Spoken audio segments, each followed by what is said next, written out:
This podcast is part of the Red 5 Network. For more Red 5 Network podcasts, visit red5network.com.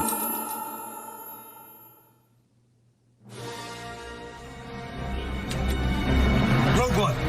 Rogue One? There is no Rogue One. Well, there is now. Join me, and together we can rule the galaxy as father and son. Was Star Wars the one with the little wizard boy? Welcome to Rogue One Radio, your source for sweet jams and conversations about a galaxy far, far away. And now, from the remnants of Jeddah City, it's Rogue One Radio. Are you stuck up, half-witted, scruffy-looking nerf herder? All right, we are live. Thanks for joining us. This is Rogue One Radio. We are at episode number 36. I am part of your host team, Steve. With me is Charlie. And joining us as a special guest tonight is Megan. How you folks doing? Good. Long day, but good. Yeah. So, Charlie, you've been out of New Mexico for a bit. So, how's that going? I'm here in New Mexico, but Oh, okay. I thought you had already been gone up to Vegas. No, that's this coming week. Oh, okay. So that'll be interesting. But so I will take it squarely on my shoulders. The reason why we are a little tardy tonight is my fault. I darn time change. I was like, man, I got plenty of time, and then just like, oh no. So yes, here we are. So we'll just start this little intro chatter thing we do. As far as movies, books, and whatnot, what have you been up to this week, Megan? Reading. What's that? Besides something I deeply miss. Because it's like I'm still trying to catch up on Light of the Jedi. It's like I want to read it. It's like I'm halfway through that, but suddenly, or recently, I should say, my schedule got really crazy. New people got added in because I work as a respite care provider. And what that means is I come in for mom, dad, or other legal guardian and help, in my case, their special needs kid. So that, again, mom, dad, or guardian can have a break. So it's like, because I do that, I just added another family in on top of my already packed schedule. So it's like reading, I wish. That, and also trying to grow my own blog from an autistic point of view, because I have high functioning autism. Add that in there on top of daily chores, cleaning, working out, needing grocery shop, things like that. It's like, I see that book. I want to read it. I want to catch up, but it's like no time. I fall into my bed at night, and literally, it's like turn the TV on within like half an hour. I'm out. Yeah, I hear you. Yeah, I've got my youngest daughter is what you'd consider high functioning as well. So that's definitely is not doesn't make things easy sometimes, and yeah, because the strange thing is, it's like I'm so high functioning to almost be considered typical, but I also have some of the, I guess you could say, quirks or characteristics of an autistic person, like the social stuff, and then the struggling to understand things, especially like school academic stuff. That took me like a really long time. So it's like I fall into this weird category of almost typical, but not quite. So it's like, where do I fit? Which is eventually how I stumbled into starting my own blog from an autistic point of view, so that you can see life from like, I'm not quite as severe as some of the kids you see, on those specials and are always talking about on those like celebrate autism days. It's like I'm not as low functioning as them, but then I'm not as high functioning as some of the other special needs kids that you see featured on those specials that often get hired at companies like let's say Microsoft or Google or places like that, where it's more about the intelligence side. Yes, I'm intelligent, but I'm more artistically intelligent rather than like, let's say academically, like your math, your science, your things like that. Yeah, sure. Cool. So what about you, Charlie? What have you been up to this week? Oh man. As little as possible. Started off with WandaVision, of course, on Friday. Had a lot of great discussions on that. Got a part 2 recorded for a podcast special that I'm doing with Nicole. We released episode 1 this week. So if there are any fans of Narnia, you can go check that out. And the next one will be released next Monday. Reading, I got the second book series for David Eddings and the Malarian, I think is how you pronounce it. It's a continuation of the Belgariad, one of my favorite series. Also have the Claudia Gray novel that I'm working on, and Harry Potter novels as well.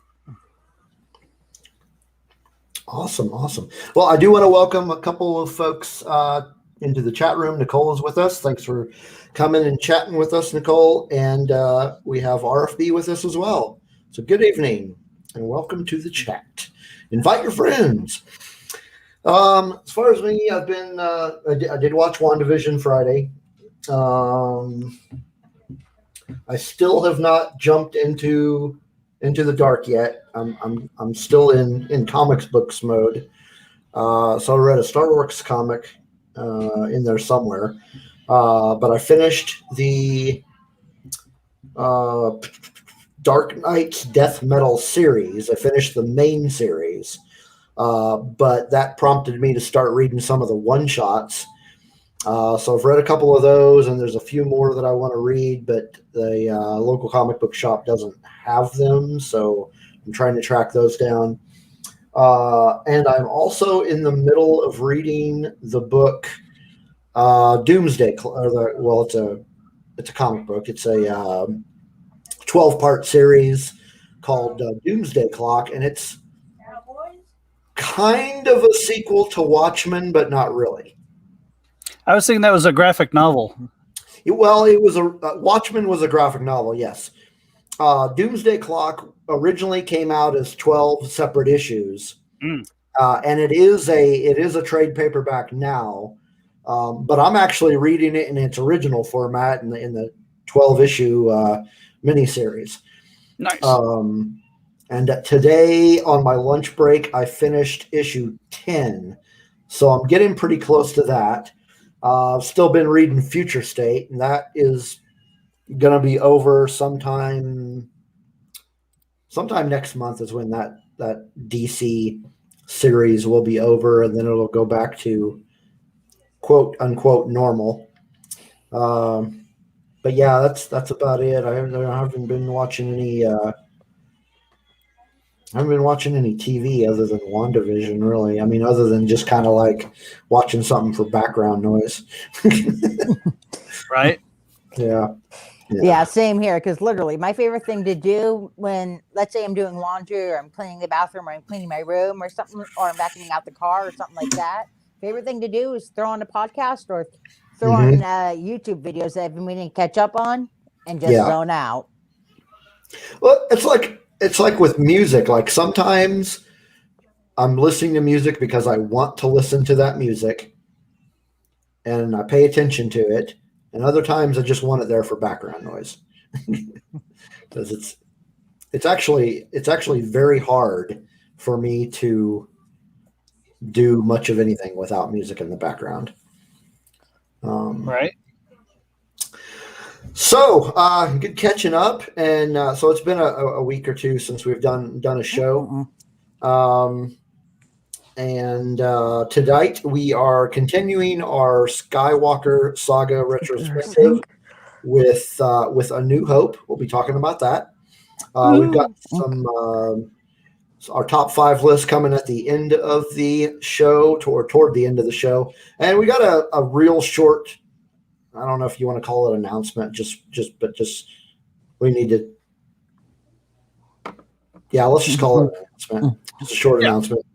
And then, of course, we've got our news that we're going to be covering here in a bit. But, of course, it would not be Rogue One Radio if we didn't have music. So we're going to go ahead and start with our first musical interlude of the evening. This one is by a band called Gentlemen Rogues. They are from Austin, Texas. Let me get it queued up here. So these guys, they're from Austin, Texas. And this was a single that was released back in December. And it is called Do the Resurrection. Here we go.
All right, there we are.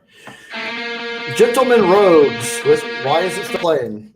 Okay, that was odd. Okay, so that was Gentlemen Rogues with Do the Resurrection. Just real quick, we've got another person that came into the chat, Charles. Thanks for coming back to our chat room and talking Star Wars with us. Good to have you.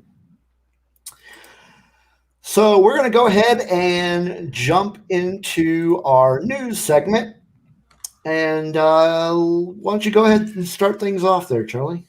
All right. So for this bit of news, it is a little bit of Star Wars, a little bit of rock and roll. Wait, no, a little bit of Last of Us. The Last of Us TV show has cast Pedro Pascal from our beloved Mandalorian series as Joel. For those of you who do not know anything about The Last of Us, it is a video game that was on the PlayStation, a post-apocalyptic type game where you played two main characters, Joel and Ellie, I believe was what her name was. It's been a long time since I played it. And they've been talking about getting a show similar to this for quite some time. It was a PlayStation bestseller. They even remastered it for the PS4. A really great story that they had in there. It was written very well. And then with the success that they had with The Walking Dead, they're like, man, this would make an even better show. So they're going ahead and doing that with Pedro Pascal as the lead. Awesome. That's a good. I could see him playing that. I could see him portraying Joel pretty well. Yeah. I think it'll work. He has almost like that quiet voice that that just resonates, and you just want to listen to what he's saying. And he definitely has the acting chops for that as well. And hey, for this one, you actually get to see his face a whole lot more. Oh yeah, kind of like you did in Wonder Woman '84. Not that you'd want to, but right. So I've got some news that is more Marvel Comics related. Marvel Disney Plus is going to be doing a cartoon called Marvel's Moon Girl and Devil Dinosaur. And when I first heard about this, I was definitely interested. And I had read somewhere that Lawrence Fishburne was going to be one of the executive producers. So I was like, well, that'll be interesting. But now we are getting word that not only will he be doing duties as executive producer, but he is going to be the voice of the Beyonder.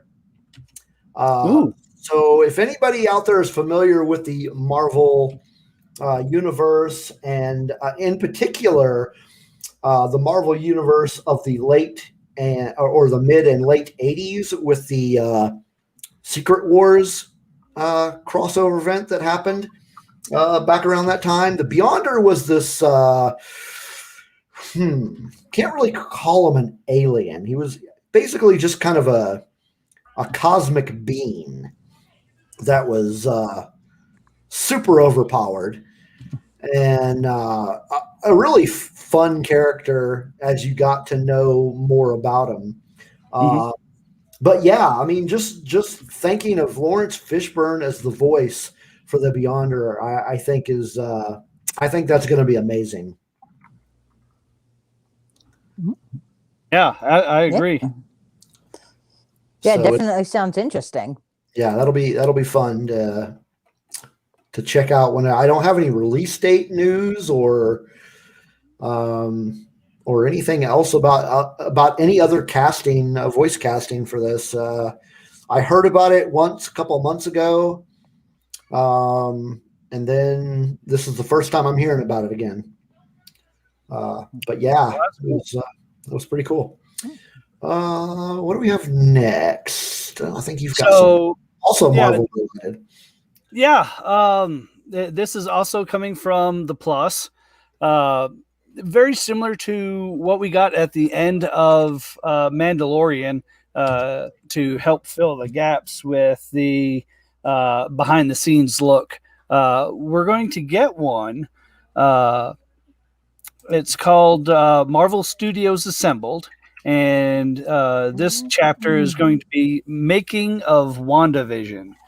So I know we have a lot of WandaVision fans that listen to us. So if you're ever wonder why they did that or how did they do that, I'm sure the answers will be explained. It will debut after WandaVision has ended and fill in the gap between Falcon and Winter Soldier start time. So it looks really cool. I can't wait to see what they do and their whole thought process behind it. Yeah, that'll be really cool. Kind of switching gears with this next one. This one is actually DC related. And there was an announcement. This came from, I actually got it from DCComics.com. And the movie worlds of the Superman, the motion picture from 1978, and Batman from 1989, those movie worlds are heading to comics later this year in two, what they're calling DC Digital First series. So they will release on digital first, and then later, I'm assuming, will be hard print. So the Superman 78 title will essentially be based on events after Superman the motion picture, but before Superman 2. So that is that's going to be interesting. That one's going to be written by, trying to find the writer for that one. The writer for that one is going to be Rob Venditti, and artwork will be done by Wilfredo Torres. So the Batman 89, of course, will take place in the Tim Burton / Michael Keaton classic Batman universe. And that's going to be written by Sam Hamm and artist Joe Quinones. So I didn't. So basically, that's going to. I'm not sure if that takes place after the first one and before Batman Returns, but there is a mention of Catwoman, so it might be kind of coinciding with the second Batman. But it also is going to debut a new Robin, and according to the writers, they're going to be bringing in Two-Face, but that is not. They're not saying whether or not that's going to be the Joel Schumacher Two-Face, or if they're kind of going off the reservation on that one. So that's supposed to happen sometime in, I think, beginning in July. Mm-hmm. So that'll be interesting, and seeing some movie worlds come to the comics. Right. Yeah. And then speaking of comics and movies and some DC related stuff, we also now have a start date for a new Green Lantern series. So this was announced that HBO Max is going to start filming the new Green Lantern series on April 12th. And it's going to introduce multiple members of the Intergalactic Law Enforcement Agency. So, I'm kind of excited for this one. I've always liked Green Lantern, other than the Ryan Reynolds movie. Come on. Hey, come on. It's that suit. The suit just, oh. I mean, if it wasn't, if I didn't like him in superhero movies, I wouldn't have liked Deadpool. But yeah, it was just, yeah. So, so that's pretty cool that they're getting ready to reboot that series for HBO Max, and HBO being HBO has a lot of money and they'll throw at it, and hopefully it is written well, and I'm sure that it will be produced just great as well. I thought I had read that they had a production start date. Maybe not. Maybe. I guess it's already in production, but they're they start filming the show April 12th. Oh, okay. That may have been what I heard. We actually have a question from the chat room. This comes from RFB, and this is directed to you, Megan. Do you follow any Marvel? Comic books? No, not really. But TV shows, movies, etc. Yeah, that's like my for me, it goes Star Wars, Marvel, Disney, then DC. Okay. So kind of, it's like I hear about the comic book stuff just as like background stuff. So I'm looking for more info, on the movies, TV shows, all that. But I've never actually read a Marvel comic. Okay. Yeah. So I'm big into the comic books, of course, but I would probably consider myself more a DC guy than a Marvel guy. Like currently the only Marvel comics that I'm reading are the Star Wars ones. Now come, I want to say May, they're going to be doing a Heroes Reborn event, and I will probably read that. I don't see any reason why I wouldn't, just to check that out. But moving on, what news? This is my turn. Actually, I've got another DC announcement, and it's about a new superhero movie that has been announced, and this came from Polygon. Blue Beetle is getting his own movie. So if any of you out there are familiar with Blue Beetle, this should be quite exciting for you. If you don't know anything about Blue Beetle, the Blue Beetle they will be doing the movie on is, I want to say he was either the third, maybe the third Blue Beetle, or third person to bear the Blue Beetle mantle. His name was Jamie Reyes, who is a Mexican-American teenager. And basically he finds this alien like artifact. It's called the Scarab, and it attaches itself to him. And so it gives him a bunch of superpowers and this really cool body armor. And so we don't have a production start date or anything, but we've got a director has been named, the director Angel Manuel Soto, who previously directed HBO Max's Charm City Kings. I just found it. The film is set to start production this fall. So, I'm actually kind of looking forward to that because that's Blue Beetle is a character you don't get to see. He's finally getting his due, I guess. And I imagine there's probably a large chunk of even regular comic book readers that don't really know who he is. So. Well, a good place I've found to find more info on him, or at least see him here and there, is the Young Justice animated series, which is how I found out about him and found out how he got his powers and found out a little bit about his background. Oh, very cool. Awesome. All right. What do we got next? I think we got some more DC news. I do have another piece of DC news, and this one is regarding the Flash movie. that is up and coming. The Ezra Miller standalone movie. Well, I say standalone. It seems like everybody and their aunt's dog is going to be in this movie.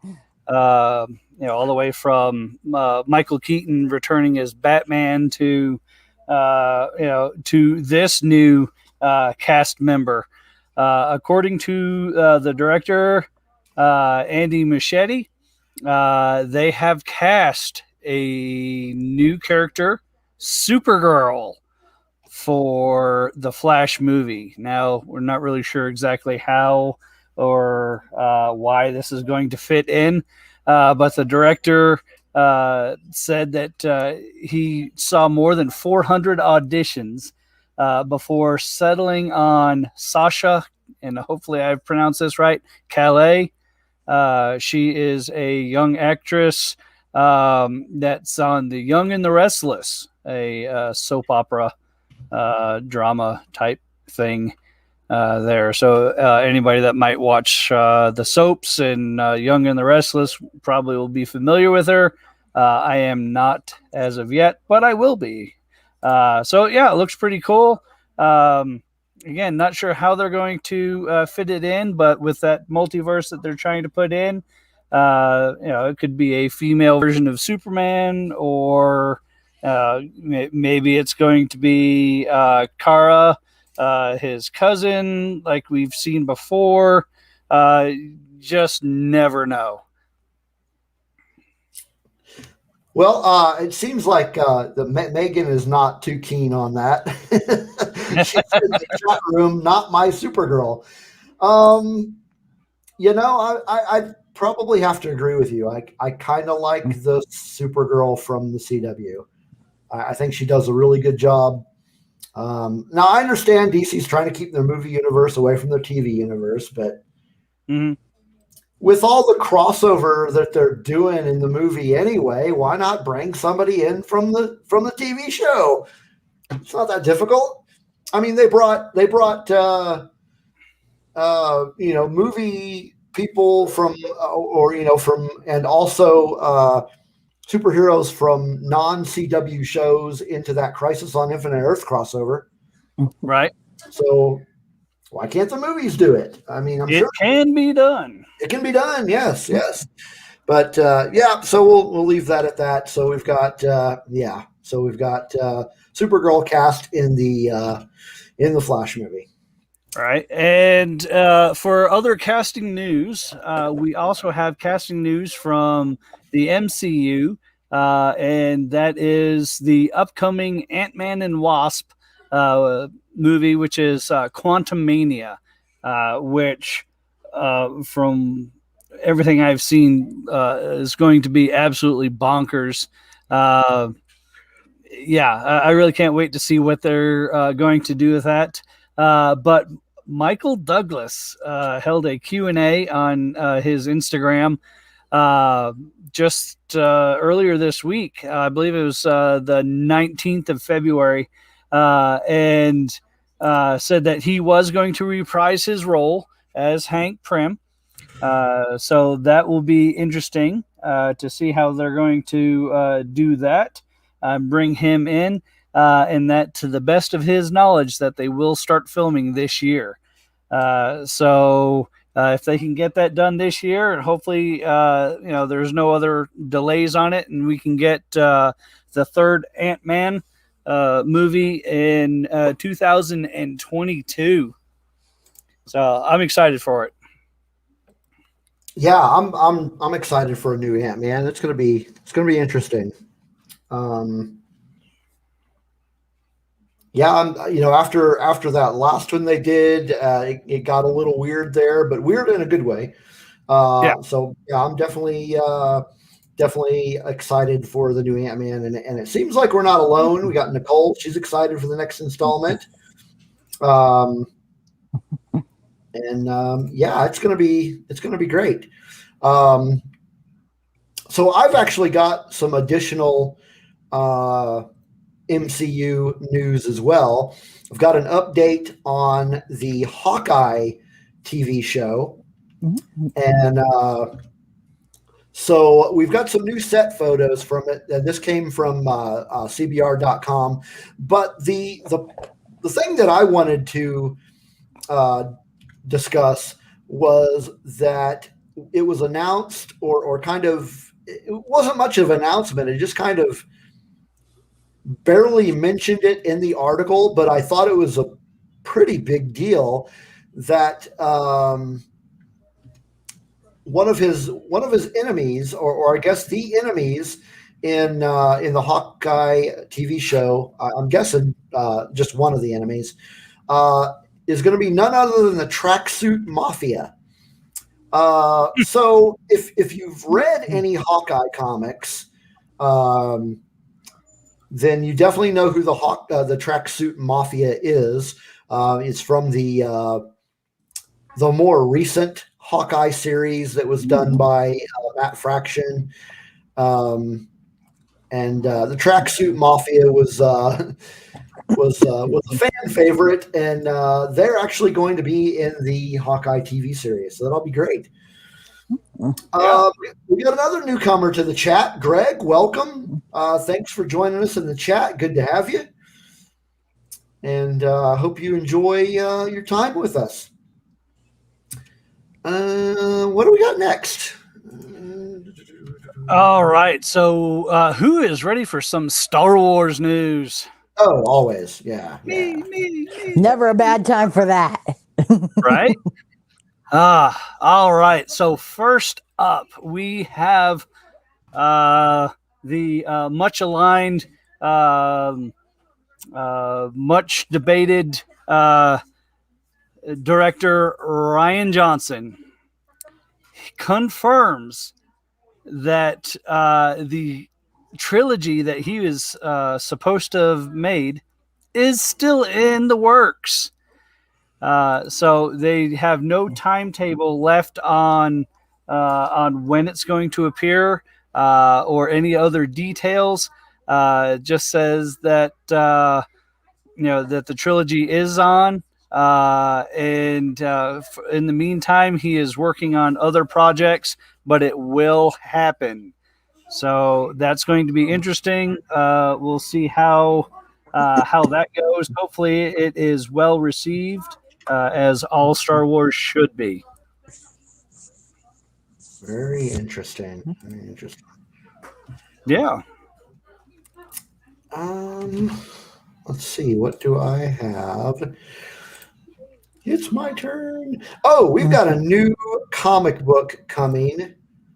And it is going to be written by Charles Soule.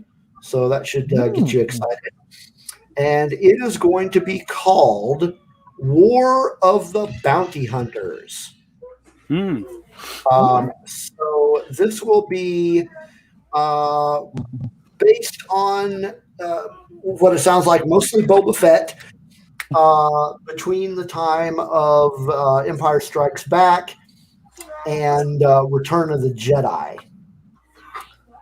So I was really excited to hear about this, mostly because it's Boba Fett and it's Charles Soule. So, great combination there. So basically it's something that, it discusses the events that happened before he gets to Jabba's palace. And it's going to be a miniseries. And it will begin in May and run until October.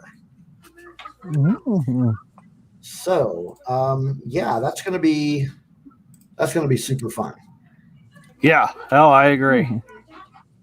Yeah. All right. So I guess it's on back to me. So I know RFB and I had a discussion on this book, and it was called Secrets of the Jedi, which author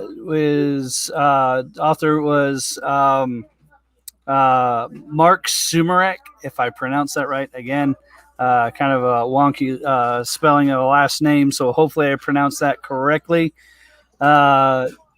There is a sequel to that book coming out. Now, Secrets of the Jedi was a book that was written from the perspective of Luke Skywalker and shared his knowledge about the Jedi, commenting on things like Anakin's fall, Force Ghosts, abilities, and things like that. So we are getting a sequel to that. And this one is going to be from the perspective of Sheev Palpatine. And it will explore the mysteries of the Sith. Long live the Sith. Man, I can't wait for this book. This is going to be absolutely amazing. And really, really can't wait for this one. Yeah, I know you're not excited at all because you hate Palpatine. Oh, yeah. Not my favorite character at all. No, not at all. Man, that's gonna be great. I joke, of course, but yeah, I'm really looking forward to that one too. All right. And just when you thought that we were done with Star Wars news, there is more. There's more. There is more. This one goes out to all the Star Wars gamers out there. Specifically the Star Wars gamers that play on the Nintendo Switch, because Star Wars Hunters is coming to the Nintendo Switch later this year. So it's a squad-based game, free-to-play arena combat. It's don't really have too much details on it right now. But it really looks cool. I wish I had a Switch in order to play it. Who knows? Maybe for Christmas, Santa will bring me a Switch and I can pick that up. But we actually have one now. Nice. My wife bought one mostly just to play Mario, but so that'll be a lot of fun. Yeah, so we have had some good Star Wars news and some good comic book news. And so we've got our main topic coming. We're going to be talking about Star Wars A New Hope, the movie that started it all. But before we do that, we've got our next musical break. This one is by a band out of Orange County, California, called Taken Days. This song comes from an upcoming album that will be released next month. The album is called Every Second, and the song is called Giving Up. So here you go.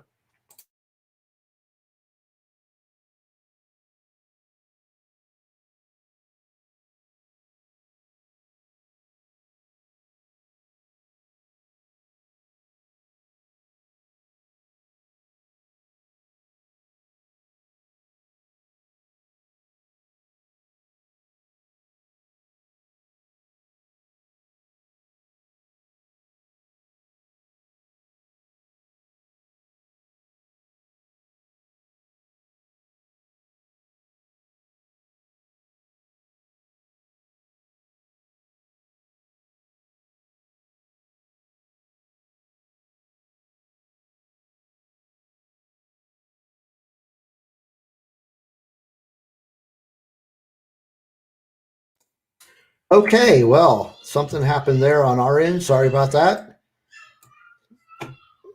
So let me give that another try. Okay, if this thing would stop trying to play. All right, I'm gonna give this another try. Something went wrong there. Gotta love technical difficulties. Yeah, gotta love the technology. Let's give this another shot. Okay, so Giving Up by Taken Days. Step 1, I gotta lose. Step 2, get rid of you. Step 3, skip straight to 4. You've got 5 more minutes till you're out the door. So many hours and you're just too late. Time time to quit, time to rearrange. Nothing hurts quite like defeat, but nothing really matters when you've got no dreams. Step back and walk away. Let the fight another day. Learn to progress and survive, cause nothing really matters when you're not alive. He reached upon a star, nothing worked, nothing got him. But he reached upon a star, nothing worked, nothing got him. That's just giving up. That's just giving up. That's just giving up. That's just giving up.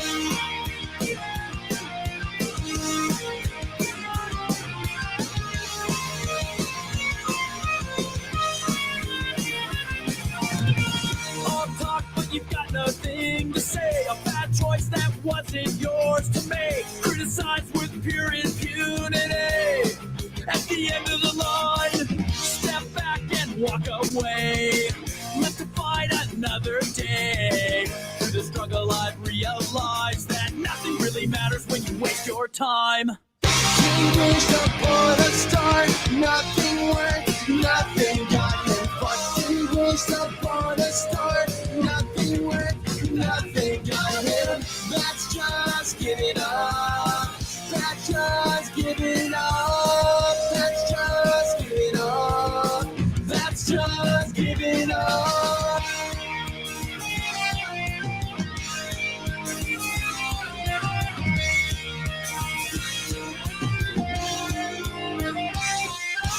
I know what you know. The time you take makes you grow. I wonder why I even bother when you come and go.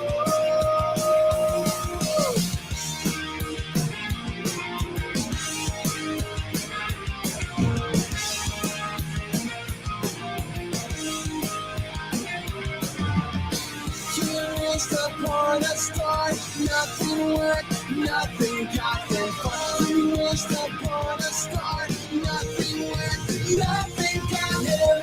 That's just giving up. That's just giving up. That's just giving up. That's just giving up. That's just giving up. That's just giving up. That's just giving up. Until you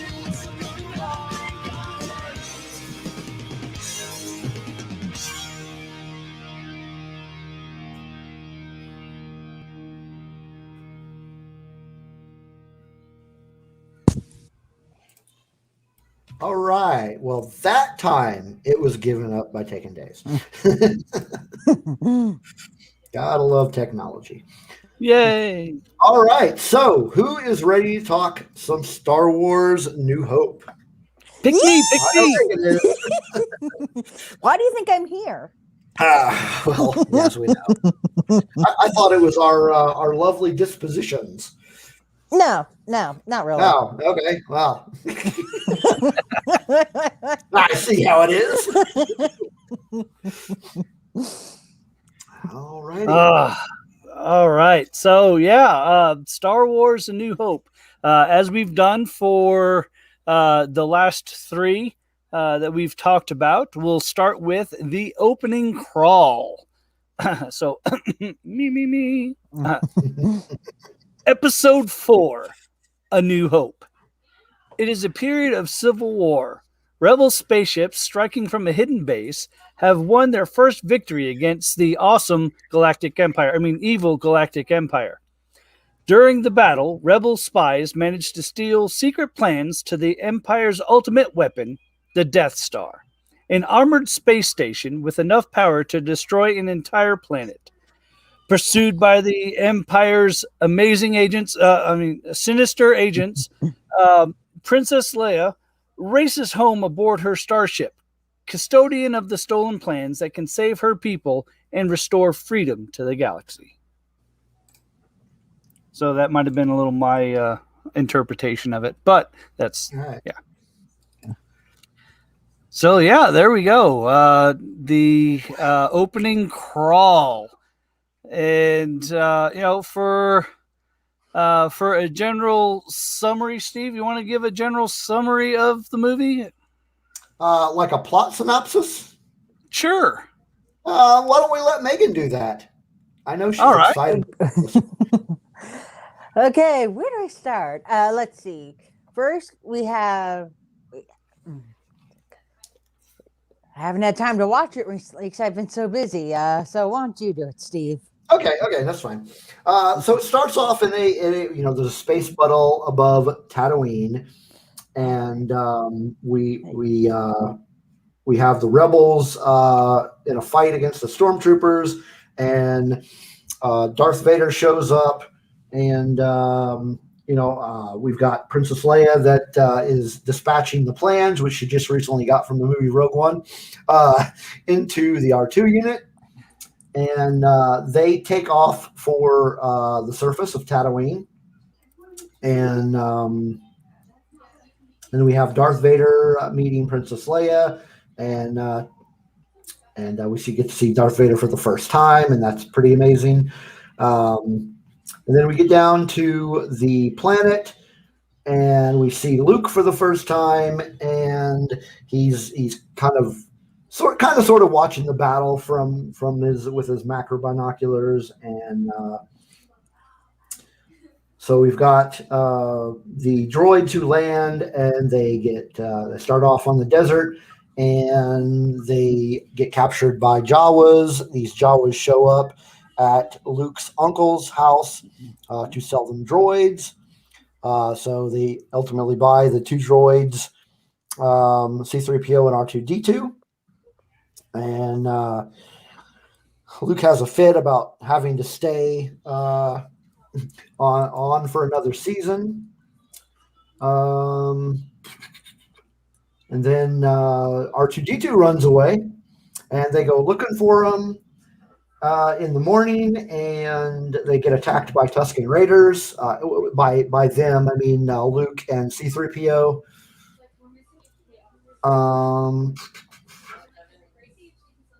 And then after they get attacked by the Tusken Raiders, Obi-Wan Kenobi shows up, and this is when Luke learns a little bit about his father and a little bit about the Jedi, and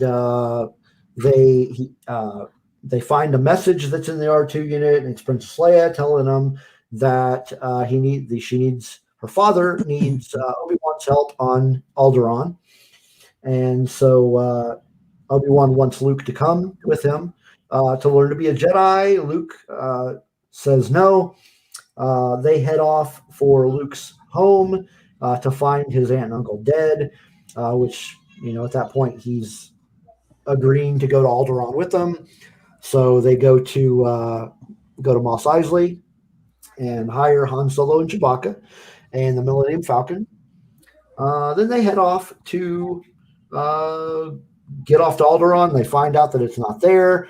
They get sucked in by the Death Star with the tractor beam, and at that point they find out that the princess is there, and they agree to go rescue her because Han Solo wants the reward. So they go in and they rescue her while Obi-Wan is off trying to disable the tractor beam. And so they rescue her, and then they leave and try to get to the Millennium Falcon, and they get there and they come face to face somewhat with a battle between Darth Vader and Obi-Wan. And Luke watches Obi-Wan let himself die, and then they take off, and they're able to get away because R2-D2 disables the tractor beam. Or wait a minute, I think the tractor beam was already... Crap, now I don't remember. The tractor beam was already off because Obi-Wan turned it off, but didn't they turn it on again? Okay. Yeah. It was turned off once. They turn it back on and then off again. Right. Okay. So then they get off. They fly off, and they get to Yavin 4, where the Rebel base is at, and they dispatch the plans, show them the plans on how to destroy the thing, And at this point, the Death Star is heading toward the base because they put a homing beacon on the Millennium Falcon. And so there's a big Death Star battle between TIE fighters and X-Wings. That's pretty awesome. And then you've got the trench combat going on so that they can get to the portal to try to launch the torpedo down the exhaust port, which, finally Luke is able to do using the Force and not the targeting computer. So he launches the torpedo down the hole, blows up the Death Star, and for the most part, the only person from the Empire that lives from that escapade is Darth Vader, who was out fighting in his TIE fighter. And then they head back to Yavin 4, and they all get their medals except for Chewbacca. Yeah. Yeah. Never quite understood why Chewie got left out of that, other than maybe he was just too tall to receive a medal. But yeah. Yeah. But yeah, so we this is the original. This is the origin. The first glimpse of Star Wars that anyone got to see back in 1977.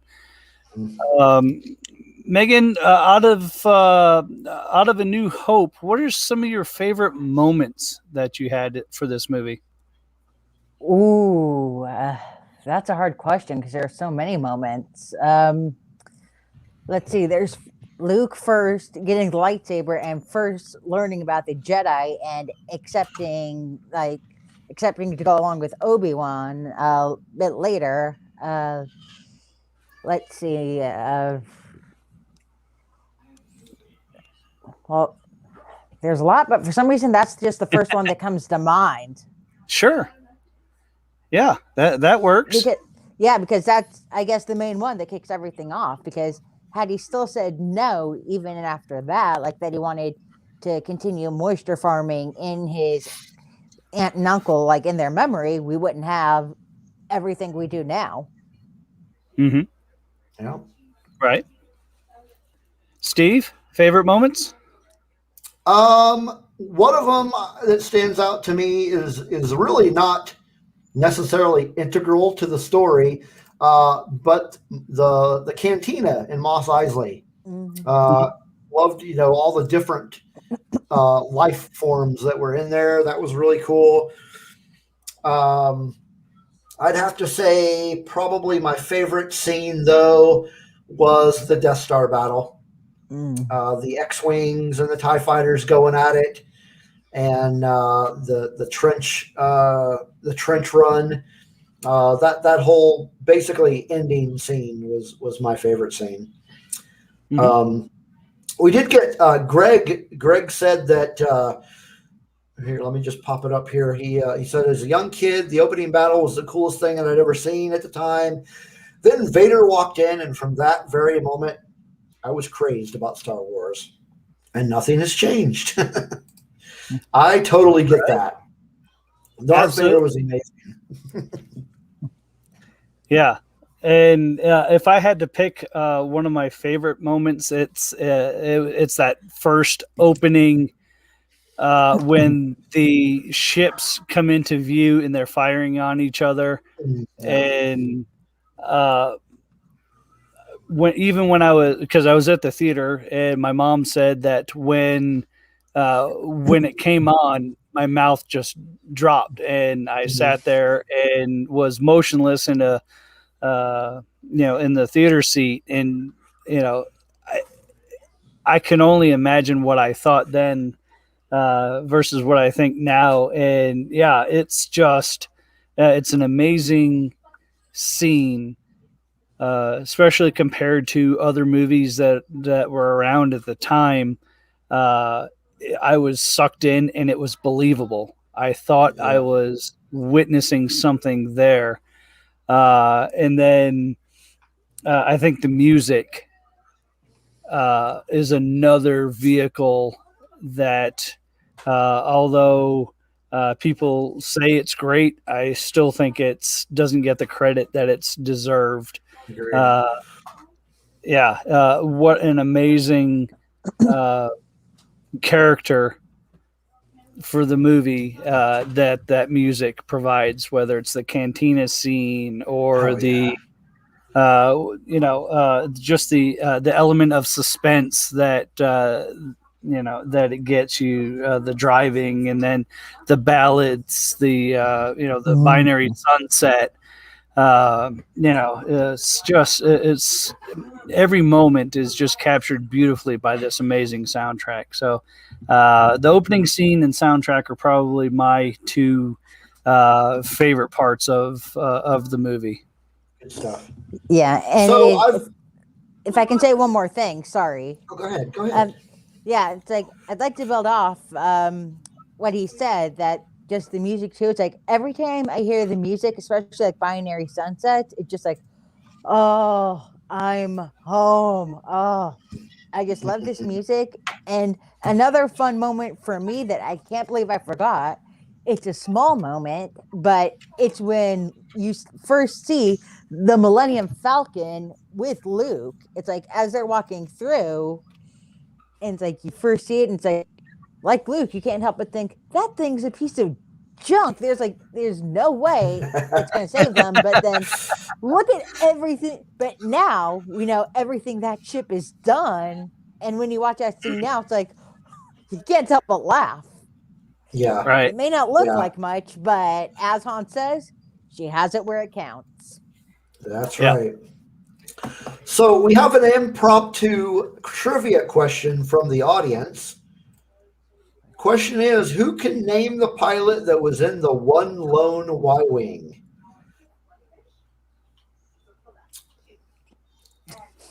I have no idea. I may love this movie, but like a lot of you guys, I basically just know the basics. Any ancillary facts like that? That's RFB is our local lore expert, so it's no surprise that he would come up with something to stump us. And I'm not going to Google it. Then how about this? We're all farm boy. Can you name him for us? Flip the question back on you. Well, he knows it. Then tell us, because now he has me curious.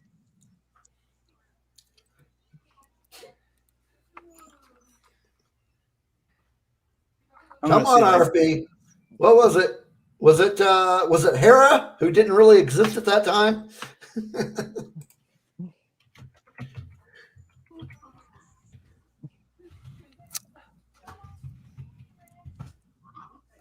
I have it if RFB doesn't respond with it. You're right, RFB. It is a hard question. Yeah.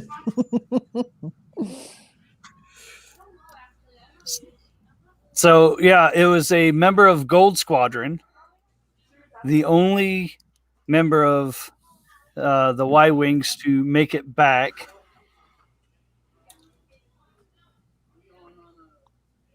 And there it is. Evan. All right. So thank you for that impromptu trivia question that made us all look like idiots. Mm-hmm.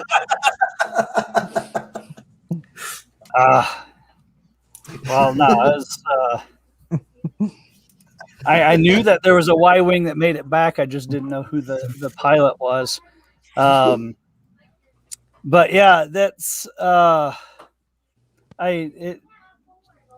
Star Wars is such a magical movie that has gotten us all together to talk about it.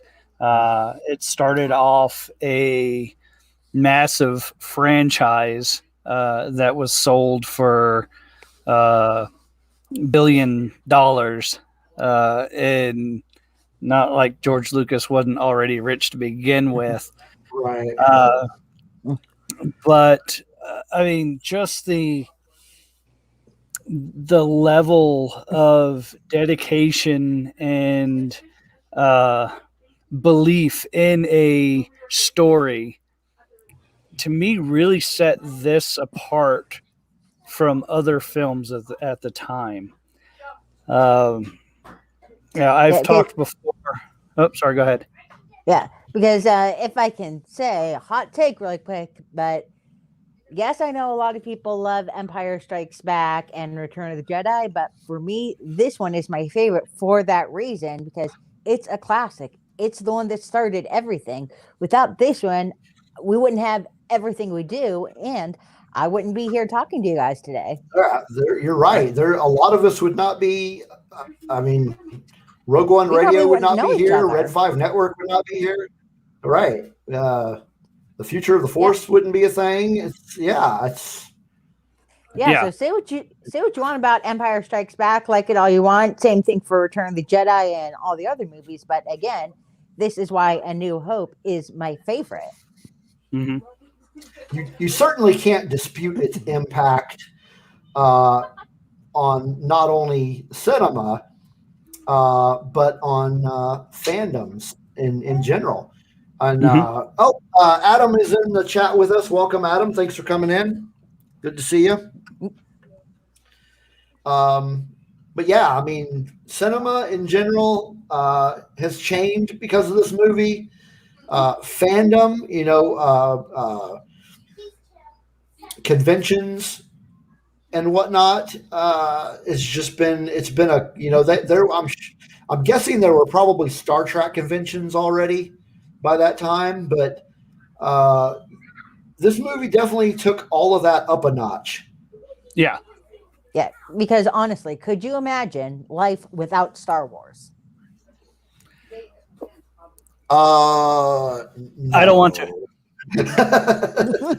I don't want to. But and as Steve was saying, even the impact on cinema that it made. If you think about what had to happen in order to film this movie, this is one of the first, sci-fi type movies that you couldn't see the strings that were holding the ships up, because before this, you could see the wires as the ships went through, and there wasn't much laser fire, and if it was, it wasn't very well done. But just from a production standpoint, we got Industrial Light and Magic from this. Yep. And Industrial Light and Magic has touched, I think, 200 and almost 300 films. Oh yeah, for special effects since then. If there wasn't Star Wars, and if George Lucas didn't invent it, there would be no Industrial Light and Magic. There would be, I had it here, but Skywalker Sound. Skywalker Sound, any of the THX stuff that you see at the beginning of movies, wouldn't be around. Pixar would not be around because that was created for Star Wars. There were so many different companies that were created just to make this one movie, and it just went from there. And it's just absolutely insane to think of the impact that this one movie has done. I'll always be thankful for this movie. It's mind-boggling, really. Yeah, especially considering that it was made, correct me if I'm wrong, but made during a time when most people thought that it would not be successful, because at that time, science fiction movies weren't like that successful. That's correct. Right. So how much of a gamble George Lucas took in doing all this, everything he risked, and then everything he got back as a reward. Mm-hmm. Yep.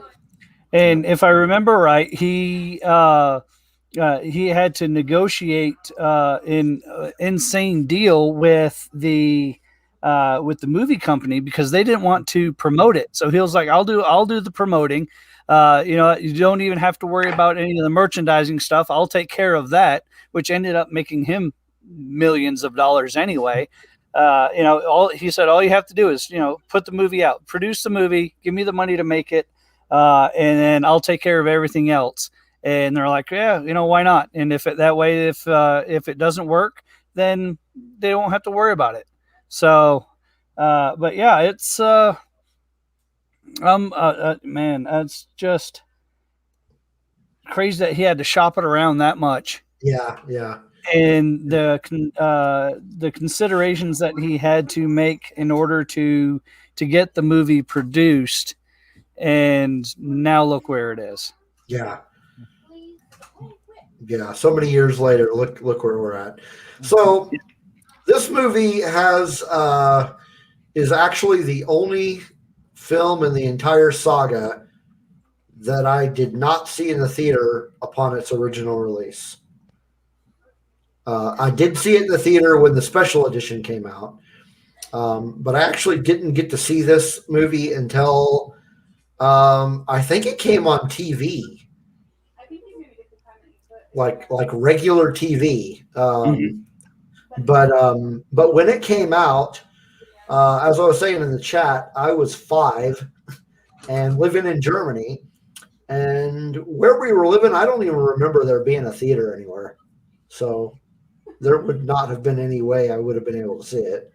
I mean, it's like, on top of the fact that I was 5 and didn't know what it was.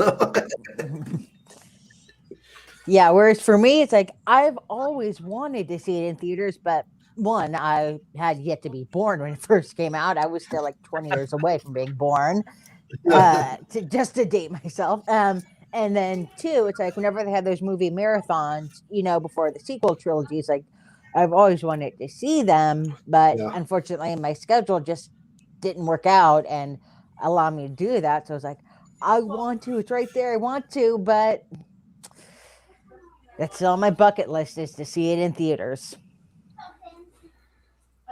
Yeah, it's I don't remember the first one. I remember seeing Empire. I know I was there in the theater because Mom couldn't find a babysitter. I've told that story quite a bit, but so she took me to see it and sat in the back in case I was fussy, but I wasn't. And then when they re-released it in, I think it was 96 or 97 for the special editions they sent to the theaters, and I saw them there as well. So it's always a special place in my heart. So another newcomer to the chat, Salacious Rum, is with us. Welcome to the chat, and thanks for coming on with us. Good to have you. And if I can add one more thing on the topic of theaters, do you think there's any chance, in order to lure people back to theaters after everything that's going on, do you think there's any chance of them showing them in theaters, like at a discounted rate, at like $5-10? I don't see why not. They could. Yeah. I mean, they released Empire in the theaters for the 40th. I'm sure they'll do the same thing for Return of the Jedi. And I know some of the theaters that had Empire were willing to show all 3, in a row, which is always a fun time if you get to do that. Yeah. Yeah, I brought it up because yes, there were theaters that were doing that around me, like what is it? I want to say like the middle of last year, like June, July of last year, when it looks like things, okay, we're getting them under control before having to close down again. For a minute there, they were showing them in theaters, but unfortunately not anywhere near me or at a time I could see them. So I just had that thought. Do you think they'd do that again? Which is what made me ask you guys. I don't see why not. If there's money to be made for it, I'm sure they would. Yeah, absolutely. I don't see why they wouldn't. So we've talked about all the stuff that we like about the film and how, what we thought was great about it. Was there anything about the film that you didn't like?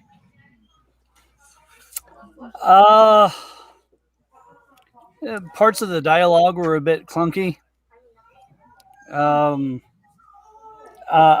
wasn't a big fan of the every time you turn around, there's another edition of the movie. And I understand that, hey, that wasn't my true vision. If I had the technology today that, then that I have today, then, it would have been different. But it's like every time I turned around, there's a new VHS, set that was available to buy. And so, yeah, other than that, not really. I just loved 99.9% of it. What about the whole, but I was going to go into Tashi Station to get some power converters? Yeah, that was a little annoying. I would say, kind of bouncing off that, one of the things that I didn't like about it, on top of some of the clunky dialogue that you mentioned, was some of the bits of Luke Skywalker, like that one. Some of his scenes were a little annoying. Well, I mean, when I think about it now, I mean, and you see how Anakin was portrayed, years later, I can kind of see that. So, Anakin was a little whiny, and he was, yeah. So, although, go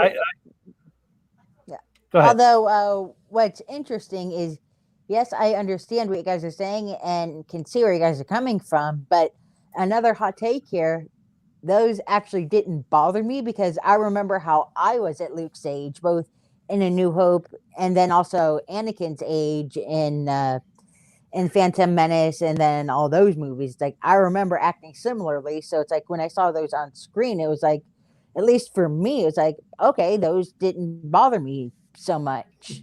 So it's like, yes, I can see where you guys are coming from, but at the same time, for me personally, it was just like, okay, that didn't really annoy me. I could see myself saying something similar. Okay. Yeah.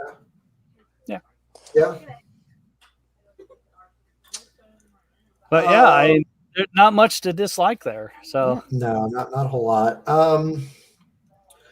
So one of the other things that we wanted to talk about in regards to A New Hope is what about this movie really set it apart from other films that were made at that time. Well, go ahead. Well, for me, it was definitely like the space battles and like all the laser blasts and the guns and everything. Because this was, I want to say, the first actual sci-fi or like space opera type movie I had seen. So essentially, the action and set in space, along with everything that you slowly started learning about the Force, is what helped to bring me in. Mm-hmm. Yeah, and Greg over here in the chat stole my answer, and really it was just the special effects that set it apart. The big thing for me that I think set apart for movies at that time was the special effects, and then a lot of the concepts that were explored. Maybe on the, for lack of a better term, kind of on the spiritual side of things, the things that were explored that hadn't quite really been explored in movies around that time. Right. If I had to pick just a couple of things, realism, as far as even just between different adventure type movies, not even sci-fi movies, because there weren't that many sci-fi movies. They just were not popular at the time. Yeah. But as far as adventure type movies, there was just more of a sense of realism that pulled you into it, whether it's the special effects or just the way that it was shot. The practical effects looked realistic rather than the other stop motion type stuff that was used at the time. And another thing I think that set it apart for me was it's a movie of contrasts. whether it's say Tatooine, that's all brown, and then you have the Empire and it's white and black and it's solid. There's really no gray area. Whether it's the light side of the Force or the dark side of the Force, there's no middle ground there. It's a huge movie for contrast, and they took a chance with that because there's not a lot of movies at that time that were either this or this. There, no middle ground. So I thought that was a very cool concept to have, both visually and philosophically.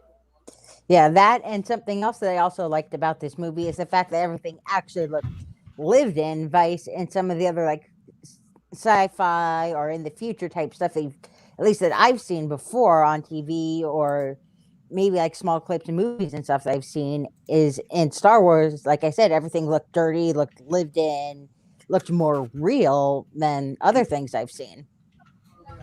Yeah, it wasn't as sterilized as other movies. Yeah, I see that. Yeah, I mean, if you take a look at, say, Battlestar Galactica or the Black Hole, and you have the way that their droids are portrayed versus the way that Star Wars portrayed them. In other movies, if something was a machine, it was blocky. It acted like you would think a machine would. Whereas in Star Wars, everything was organic. Even the mechanical parts were organic. Yeah. And so you see there, RFB chimed in. Always the story. He wants to hear a story. Yep. That's what. Yeah. So, yeah. The story was. I mean, if you really think back on it at the time, the story was really one of a kind. You weren't getting that sort of thing from the movies that were coming out at that time. Mm-hmm. Even the sci-fi, any sci-fi TV shows or any movies that were out, it was completely different. It was, it was a much better story and a more interesting story. Mm-hmm. And as we said before, without this movie, none of us would be here talking about all this. Yep, I agree. Either of you have any final thoughts about the movie you wanted to lay down? I think I pretty much nailed everything I wanted to say. Yeah, same here. All right, great. So, any other thoughts you have about Star Wars: A New Hope? Just jump in and you can tweet it to us. Here's our link down here. Any questions about it that you'd like us to answer? We'll be sure to get back to you on that. But that wraps it up for our New Hope discussion for tonight. So coming up next, we're going to be doing our top 5 list. This week, it is top 5 lightsabers. So, Megan, if you have any in mind, feel free to participate, but you're not obligated to participate. However, before we jump into our top 5 lightsabers, we've got our last musical break of the day. This one is from a band called Foxgrave. They are from Lansing, Michigan. And this is from a single that they released last year, I want to say sometime in May. And this song is called Method Actor. So let's see if I can get this thing to play on the first try.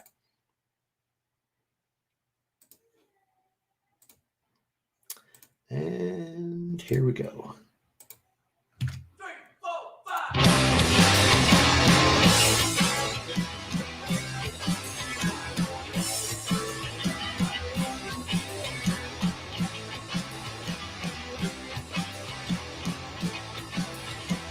Wish I could say I don't care, that you're still there. This new way I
All right, that was Foxgrave with Method Actor.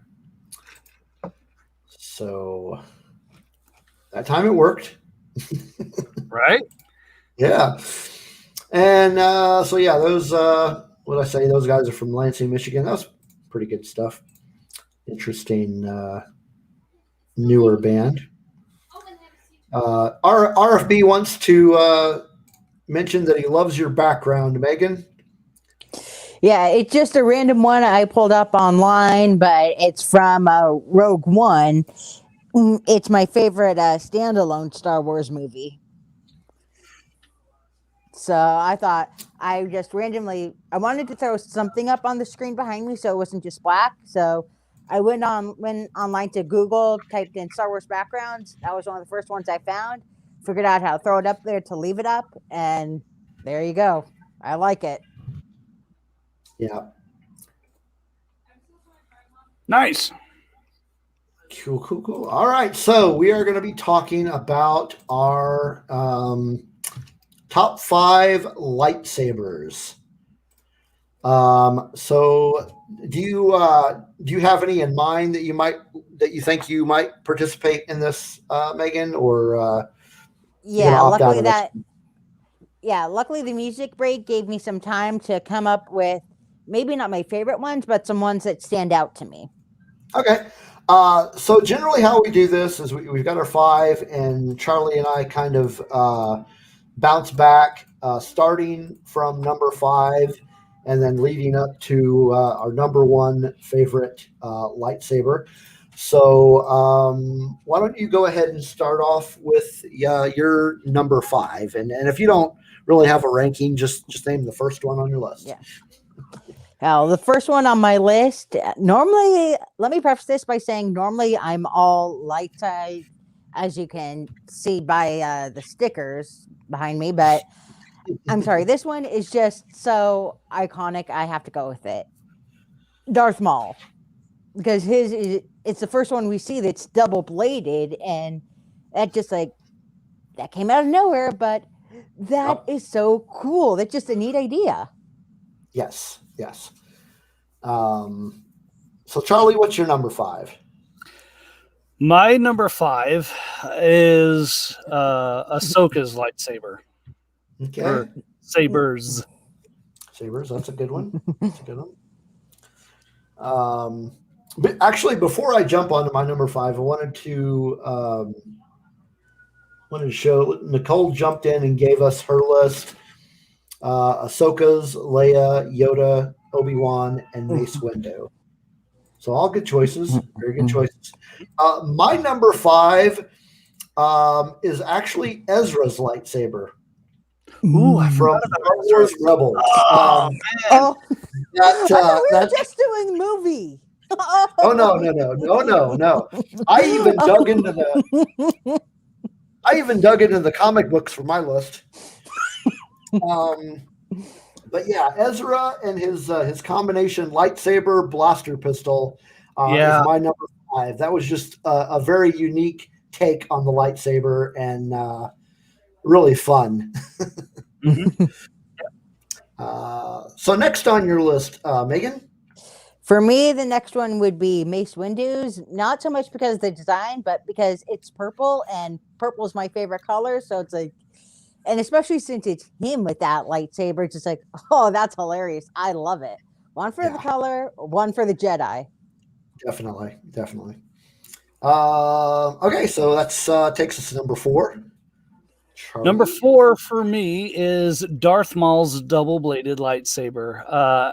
As Megan pointed out, it's just it was a surprise when we got it, and I was very impressed with the way that it could handle either a one or double-bladed.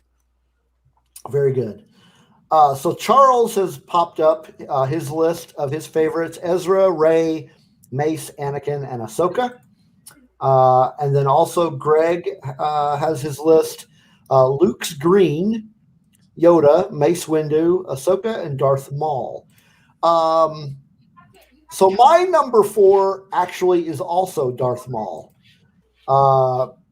it is the first time in the movies that we get to see a double-bladed lightsaber. However, there is another time prior to that in the comics that we saw a double-bladed lightsaber, which I'll get to in a few moments. But yes, the first time we got to see it in the movies, and it was glorious. It was great to see the double lightsaber in live action. It was. Mm-hmm. So next one which would be number 3, Megan. For me, that would be Obi-Wan's, because it's just one of, like, I guess you could say the 3 most iconic ones. Okay. Because for me, it's 1 about the lightsaber, and 2, again, because the Jedi, it's his. It's just so easy to recognize. Absolutely. It's a good one. Yeah. All right, Charlie, you're number 3. Mine is Count Dooku's. Okay. Well, it's the first one that we've seen that has a curve to it. So the way that it's a thing of beauty. It's an art piece, and the way that it fits into his hand. It's just Count Dooku's was pretty cool to see. I love that it had that slight curve to it as well. Mm-hmm. Great. So my number 3 is the lightsaber in the comics that the Darth Maul lightsaber was based on, and that would be the double-bladed lightsaber of Exar Kun's. So that would be in the Dark Lords of the Sith graphic novel, as well as the Sith War graphic novel. So yeah, the first time I saw that, and that book was, I want to say the 90s. I don't remember the exact year that came out. Let's see, Dark Lords of the Sith. That came out in. Oh, this is pulling up the book. Okay, that's not it. God, I can't remember the year it came out.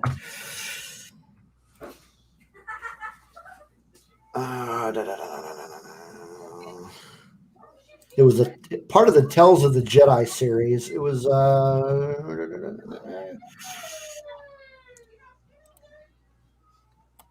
wow. Yeah, I can't find the year. It keeps wanting to pull up some other book. Oh, here it is.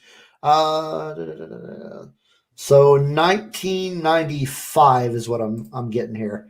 So yeah, mid 90s. It was a really great book if you haven't heard or read it. So definitely check that out if you haven't had a chance to. It's Tales of the Jedi, Dark Lord of the Sith, and it tells it takes place, hundreds of years before Phantom Menace, and as of course has been regulated to legend. So whether it's actually happened or not is subject to your own opinion. So that brings us to number 2.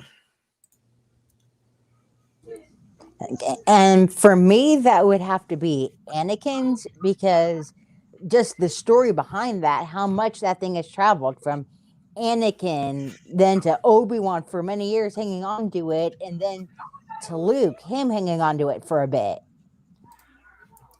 Yep. All right, you're number 2, Charlie. Kylo Ren's crossguard lightsaber. Oh man, I didn't even think about that one. That's a good one. Yeah. That's a good one. My number 2 was actually the Inquisitor lightsaber, the spinny one, from Rebels. And I just loved the design of that thing. It was just it was crazy. You don't want to go up against somebody carrying that one, that especially if they know what they're doing. And that's a weapon I don't want to go up against. Yep. All right. Well, that brings us to number 1. So, Okay. And then my number 1, we actually saw really recently in live action. Can anyone guess?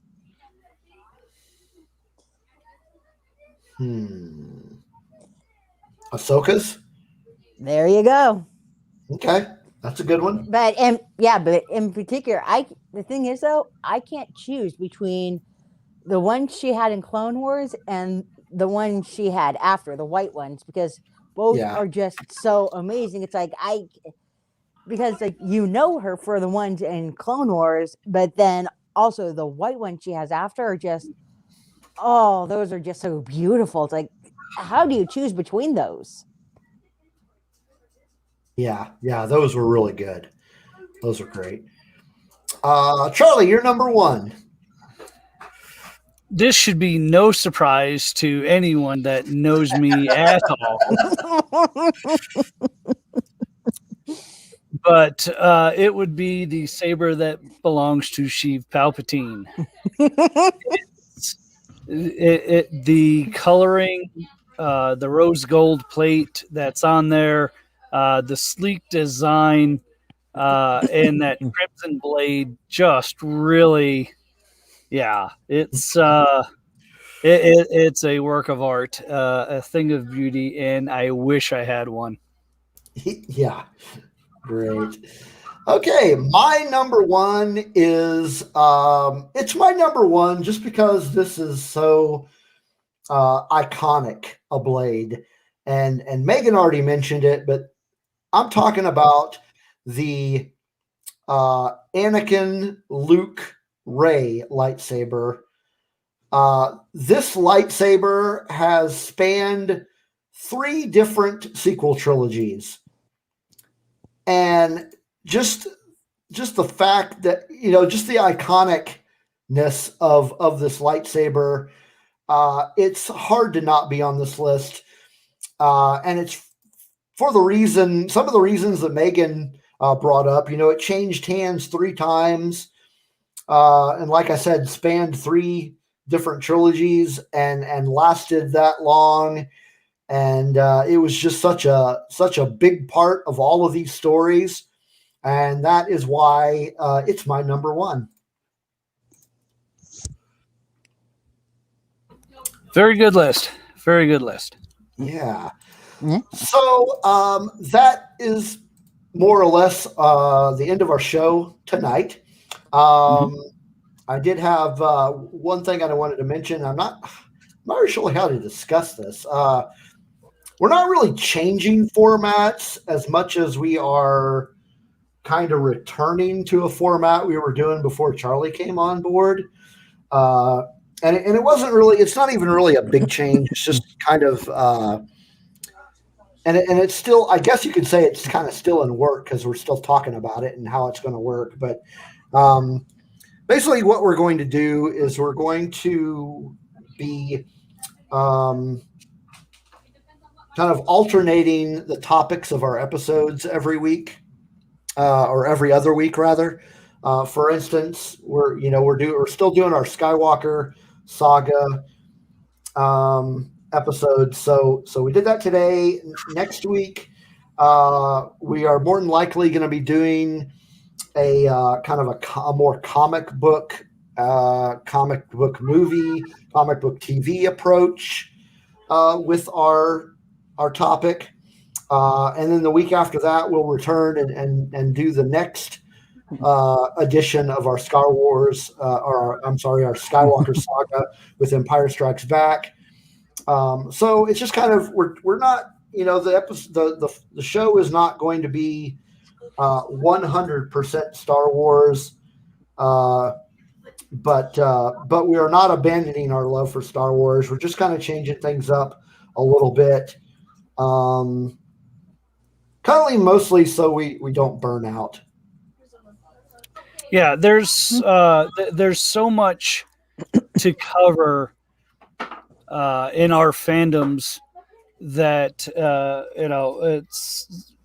some things that we love just seem to get left out, and we don't want to leave anything out. So we figured this would be the best way to cover as many bases as we could. So yeah, because I had actually thought of doing like a completely different podcast that was more comic book movie, everything that has to do with comic books, more focused that way. And then I just decided there's really no reason to do another podcast when we can just use this same podcast for both formats. So just depending on what we decide to do that week. So I think next week, the plan was to do kind of a recap on the premiere episode of the new Superman and Lois TV series.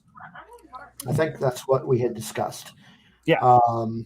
So if you are planning on watching that, that aired tonight. So hopefully I'll go and watch that later on tonight. And then join us next week for some Superman and Lois discussion. And then the week after that, we will be back doing our journey through the Skywalker Saga, and we'll be talking The Empire Strikes Back. So I did want to say thanks to everybody who joined us in the chat. I'll always love having you guys in here to engage with. And an extra special thanks goes to Megan for joining us on the show tonight. Thank you for coming. This is the second time you were on our show. You were on our show pre-Charlie, back when we discussed, what was it? We did a recap of the final season of the Clone Wars. Yes. Yeah, it was you and Kat. And that was a fun show. So always fun to have you on the show, and you're welcome back anytime. Yeah, thank you. It was fun being on here. Great.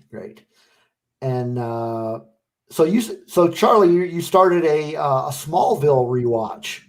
Yes. Yeah, I started that listening to it again while I was doing some work today. I think I got through 4 episodes or so into it. One of my favorite series that was on. Oh man, don't get me started. I absolutely love that show.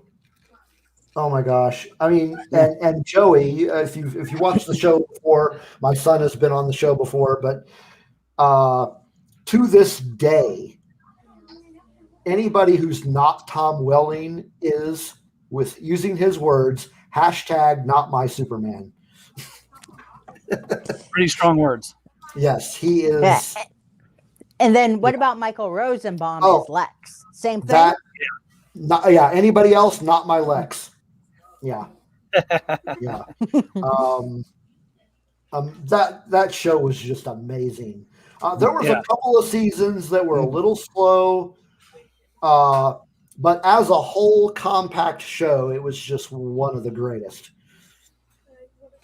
Yep. It was awesome. Did you have anything else you wanted to talk about, Charlie? I think you had something you wanted to mention.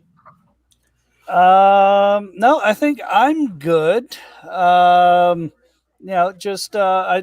think what I was referring to was what I said at the beginning, through Nicole and I's Into the Wardrobe series.